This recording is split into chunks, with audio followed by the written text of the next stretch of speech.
check up. We the deliver, then we lock up. Yep, Jordan 105.5 FM, the station you are listening to. Von Michael, the voice with you right here on radio. A beautiful, fantastic, amazing afternoon. Yes, it's time for us to get straight into business. Yes, it's time, for the ease of doing business.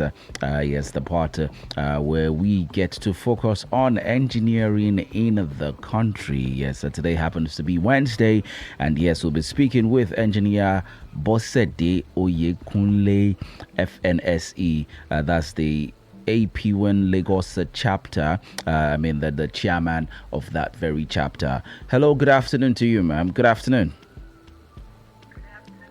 It's nice having you here with us. How are you doing today?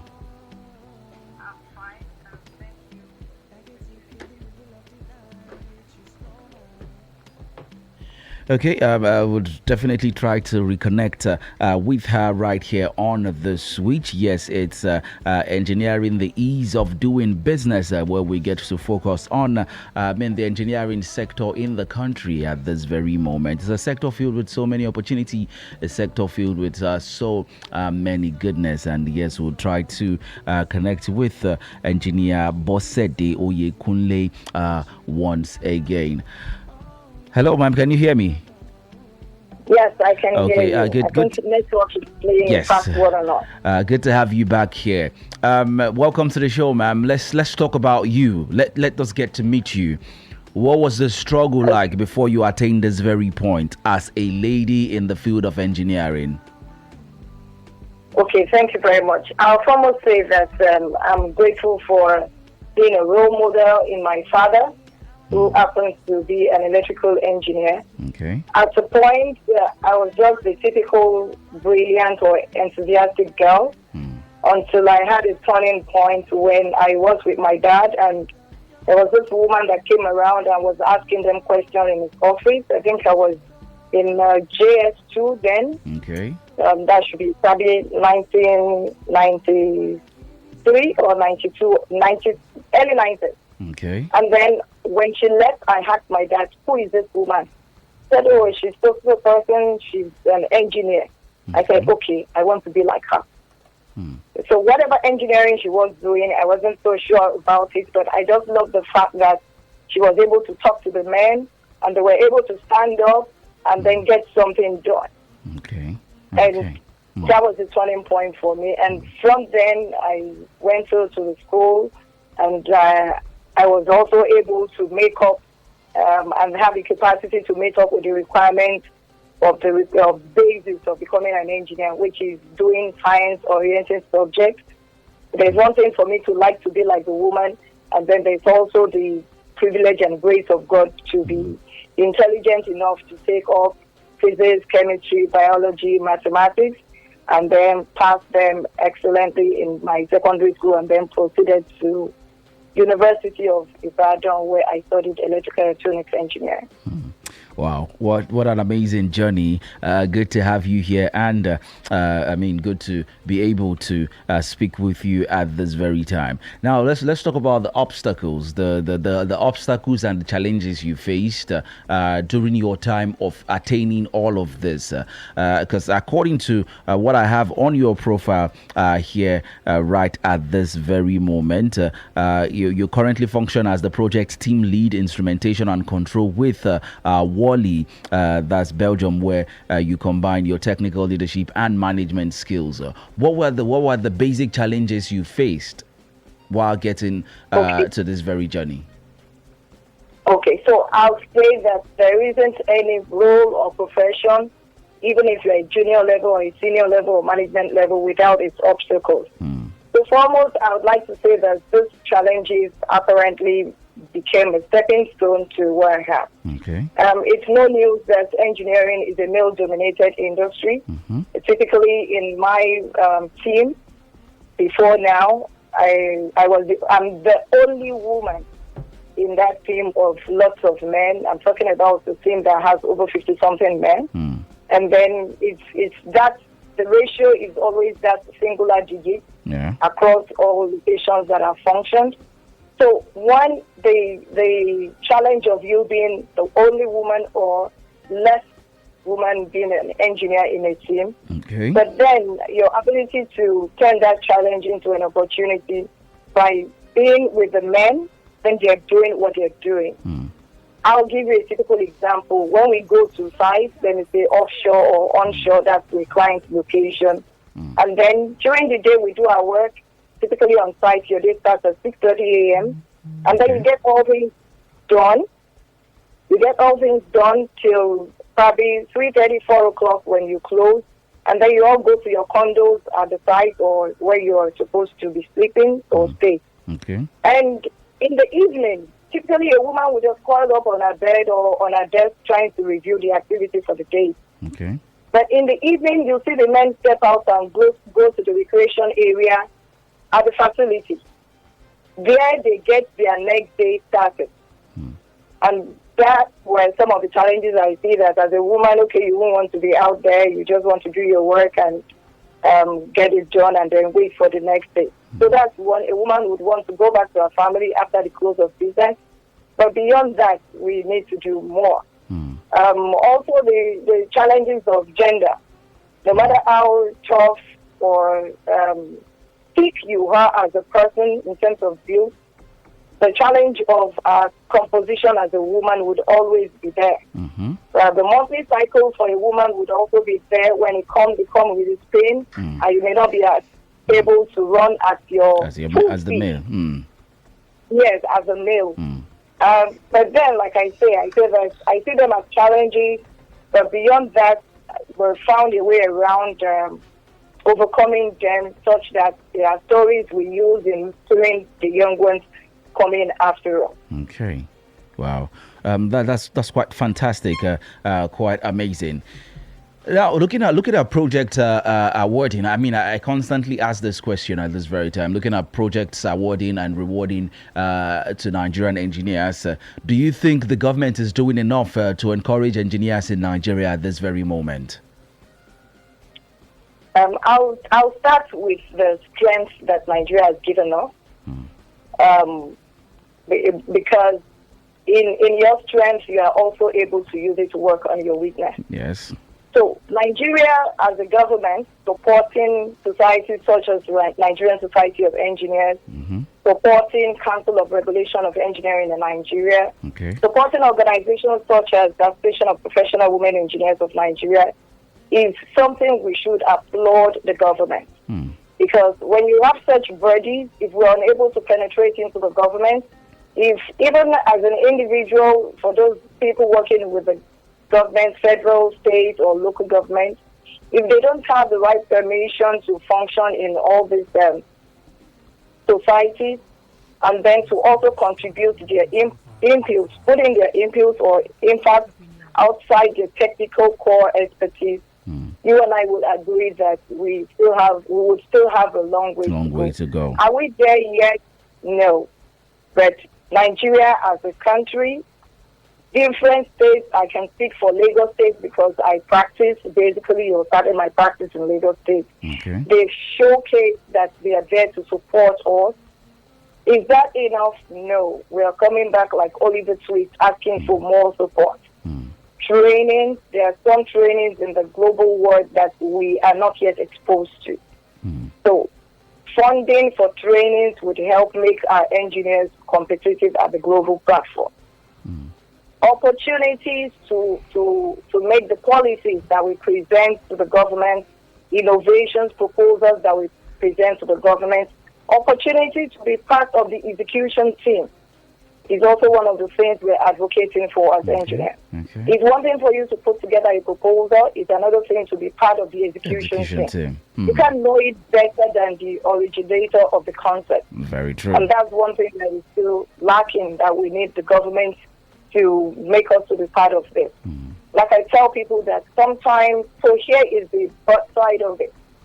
Sometimes when they tell you that the table is full, you need to come to the table with your own chair so that you can be part of what is happening on the table, because it's right there on the table that those decisions are made. Amazing one. Thank you very much for that. Now, there are growing fears in the mind of young individuals that there are some certain courses that if you study in Nigeria, if you don't have the right connection, if you don't have the right backings, you might not get the right job, you might not do this one. And there's this notion that expatriates, I mean, an average Nigerian, if you travel out of the country to Europe to study the engineering, if you come back here, you're a hot cake and all those stuff. What is the Nigerian Society of Engineering doing to change that notion at this very time that even at home here, our engineers can execute major projects? You don't have to travel abroad to get any skills. I mean, it's good to go on excursion, see some certain things, then come back here and apply them. But saying that the homemade engineers can execute some certain jobs, it's totally a lie. Now, what is the Nigerian Society of Engineering doing to change that notion in the mindset of Nigerians at this very time? Okay, thank you. So what I would say is Nigerian Society of Engineers is doing a lot, encouraging exchange programs where knowledge are being exchanged from outside the country and then back home. There's something we shouldn't shy away from, and that's why advocacies and platforms like this would help project what we want to be done and the support we need from the government. In terms of innovation, you and I will agree that we are years back behind the global stage. And that also has put us at a disadvantaged position as a nation. That being said, a lot of effort being put in place, and one of the things I said is exchange program, where engineers get to see what is being done outside the country, and then we come back home and domesticate it. So in trying to domesticate it, if you are not given the opportunity, if you're not given the opportunity because you don't know someone, the innovation or the knowledge dies with you, and that's where the challenge is. Unlike outside the country, where people that have ideas and innovations are able to follow it through and execute them. So we are in a country where people who don't even have engineering fields are getting engineering contracts. But I can tell you today that there's a change to that, because Nigerian Society of Engineers, COREN, they are now involved in some of this process, as the door is being opened by the government for them to be part of this process into getting jobs out and getting projects out. Are we there yet? I really love to say that at every opportunity we are soliciting for. No, it can be better. I was just telling someone that there's this question going around, someone asking that what's the cost per kilometer of a road. It's not out of place. We can just put additional information that due to the terrain of the road or due to the structure required to be put in place, the cost varies. So I'd like to say that the narrative is also changing. I studied, like I told you, in the suburb of Agege. I went to government school, girls high school, Agege, now divided into about 3-4 schools. A girls only school in the suburb of Agege, Yadopaja. I went to University of Ibadan also. So, and I'm here somewhere else working as an expert on a project. Awesome. So this is me taking Nigerian degree out and doing stuff. I'm proud of that. I've also been doing projects across other continents while at home. So I'm doing a project-based mission outside the country. And then there are other Nigerians that are also doing that.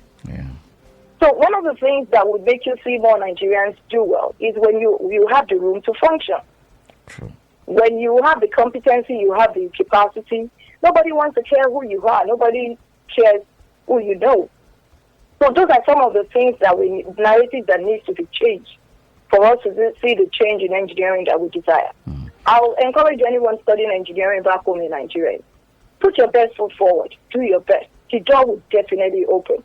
Where I started from, did I know someone? Yes, but I didn't know that the person is also submitting my CV. I went there without knowing anybody and dropped my CV. Wow. And I got through the 3 stages of test, and then I got engaged. It was after I was engaged that I learned that someone also had my CV in that organization through my brother, but he was out of the country and he didn't do anything. Wow.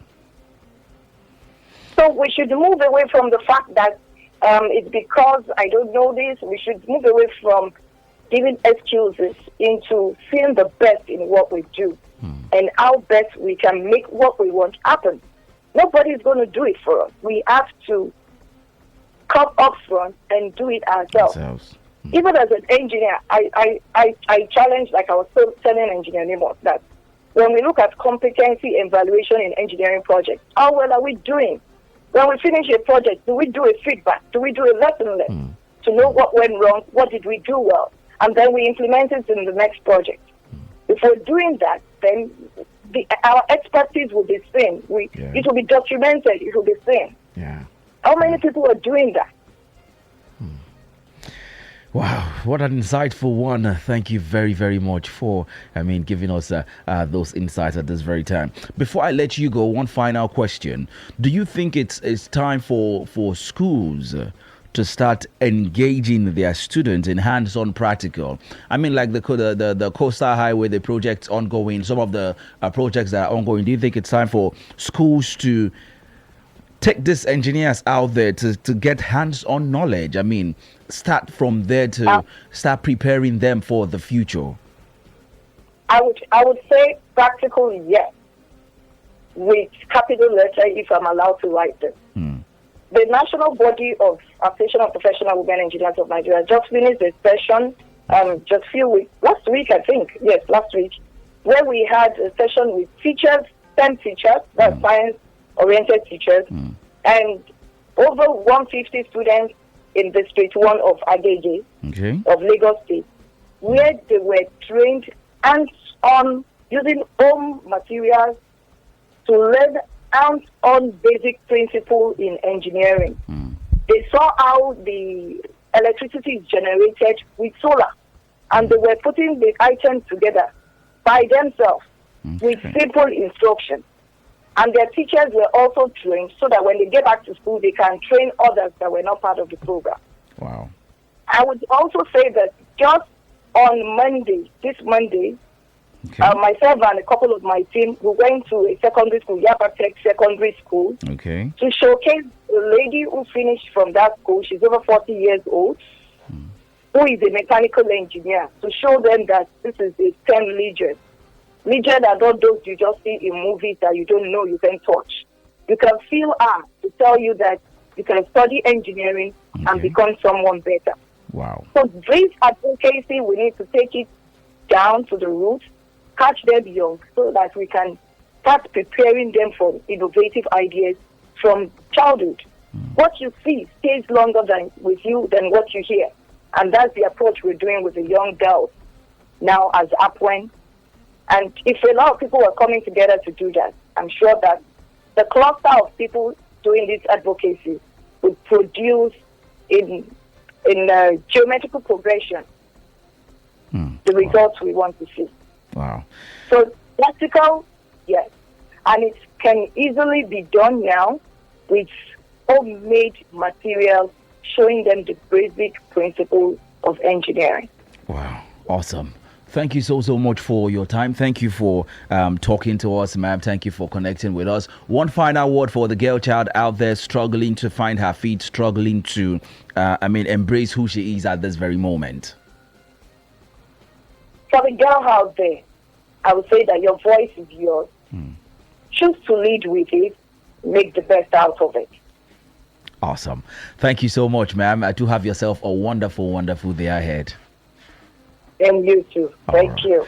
Awesome. Yes, that's where we'll draw the curtains on the ease of doing business, the engineering segment right here on the switch. Jordan 105.5 FM, the station you are listening to. Let's pay some bills. I'll be back in a little bit. Stay with me. Stay glued to your radio. Don't you touch that dial. From Lagos.